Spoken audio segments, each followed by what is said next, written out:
All right, everybody. Good morning. Happy Sunday. We got some more football action going on today, some more playoff football. Have fun with it. And we've also got more head coaching candidates to look at here. And this one, I kind of feel like the air has already gone out of the balloon on. I feel like people are already pretty much over this one. I think people are pretty much understanding that it's just not there right now. But not entirely, not completely. There are going to be some holdouts out there, and in fairness, the guy we're going to talk about in this video, there's some stuff here that I'm relatively impressed by.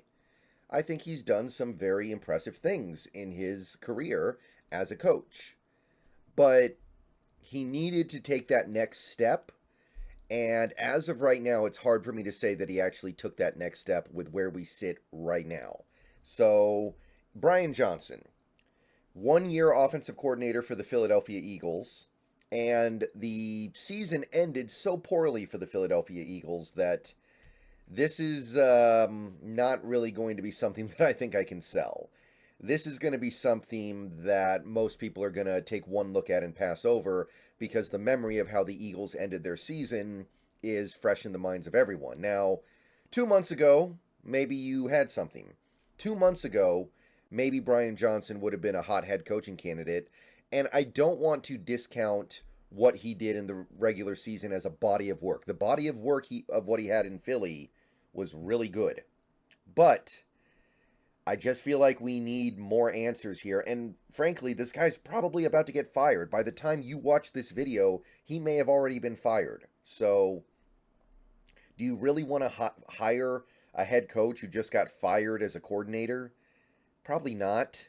That's a bad sign, right? The guy couldn't even hack it as a coordinator, and you're hiring him as your head coach. But let's take a look at Brian Johnson here. Very young, going to be 37 when the season starts next year. Most of what he's done that's impressive happened in Philadelphia, straight up. This most recent year, he was their offensive coordinator. And look, the Philly offense as a body of work was good. They were seventh in points per game, seventh in EPA. Now, he did inherit a God mode offensive line, one of the best offensive lines in football, even this most recent season where they started to have a few more problems. He inherited some really impressive stuff in terms of wide receivers, some really good stuff in terms of the guys who were running the system like Steichen before he became the offensive coordinator. So, is it really all about him?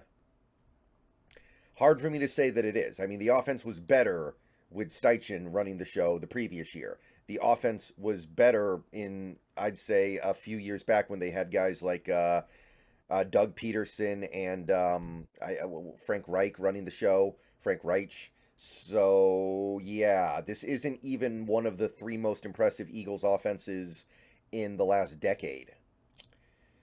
So, yeah, 2 months ago, this would have been a fun conversation, but now I'm just kind of doing it because I'm obligated to do it, and also because I do want to draw attention to this.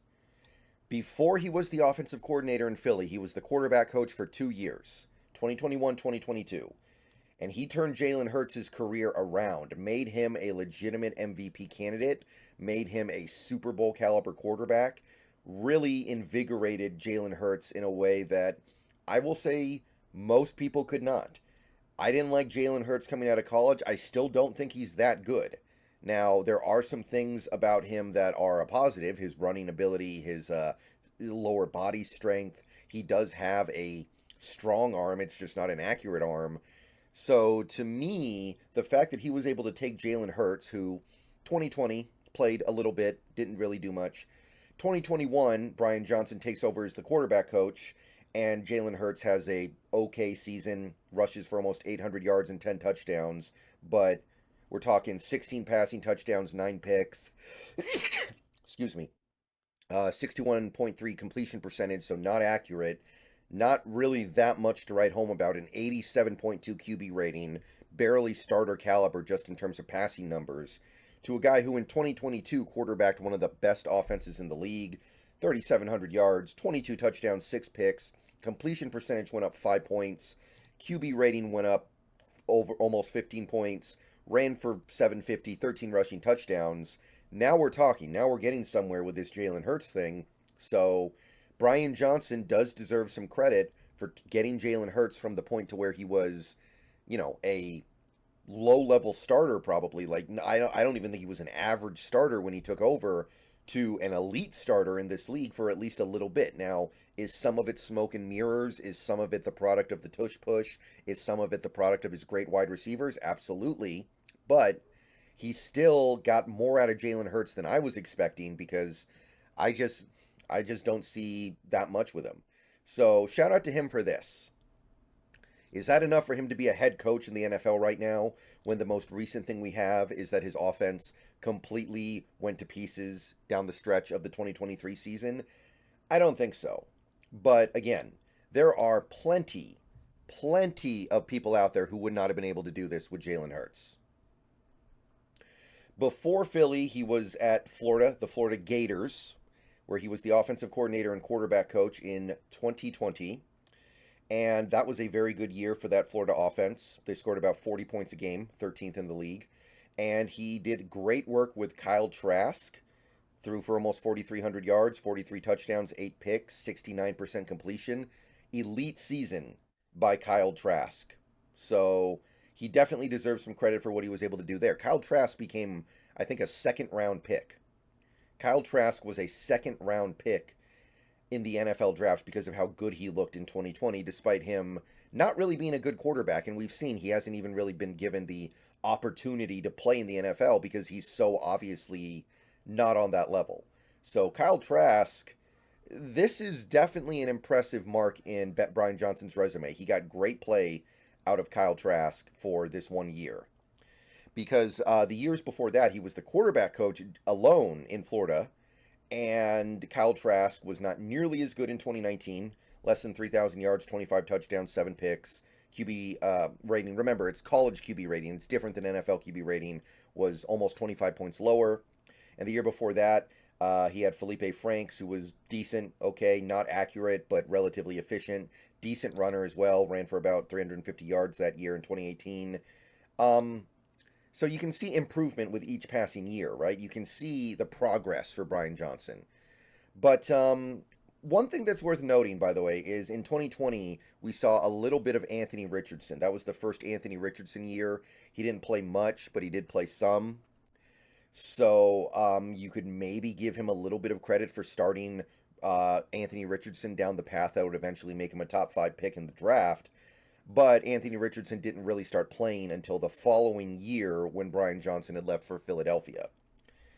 Before then, he was the offensive coordinator and quarterback coach for the Houston Cougars.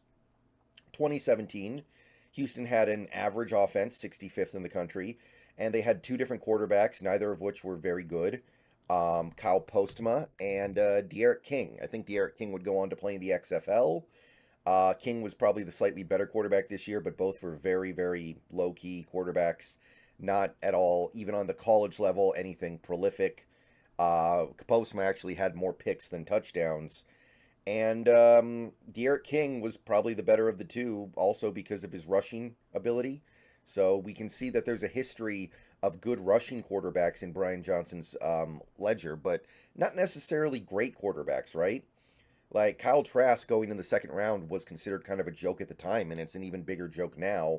So these are quarterbacks playing decently, but they're not exactly very good quarterbacks.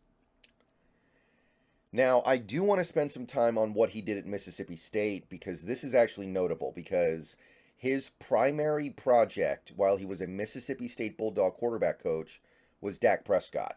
Now, 2016, the year where Dak Prescott left for the pros, he did get kind of sort of okay play out of a quarterback named Nick Fitzgerald, who didn't really have an NFL arm, didn't really have the ability to do things like a quarterback, but did run for almost 1,400 yards and 16 touchdowns. So he was able to get decent stuff out of him. But really, the big thing here was Dak Prescott, who would go on to be a 4th-round pick and become a longtime starter in the NFL.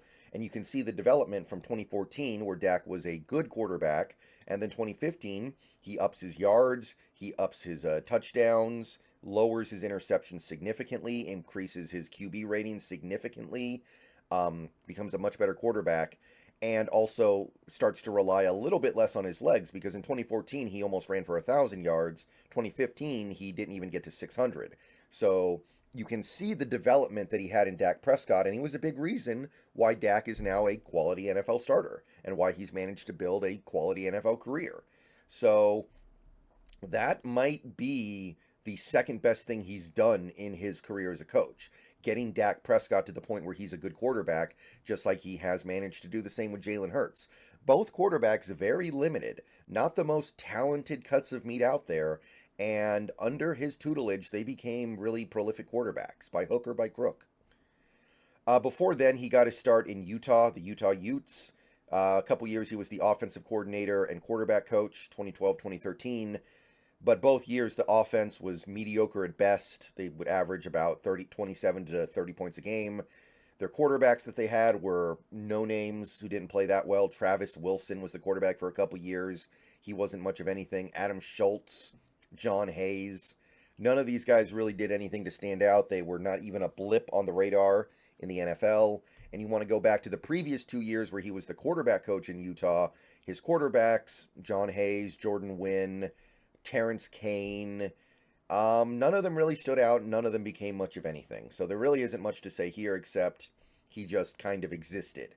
And he didn't really become a notable name until the Dak Prescott stuff happened in Mississippi State. And he kind of was able to launch his career off of that. And obviously, the recent stuff is what we care about the most. So I get that.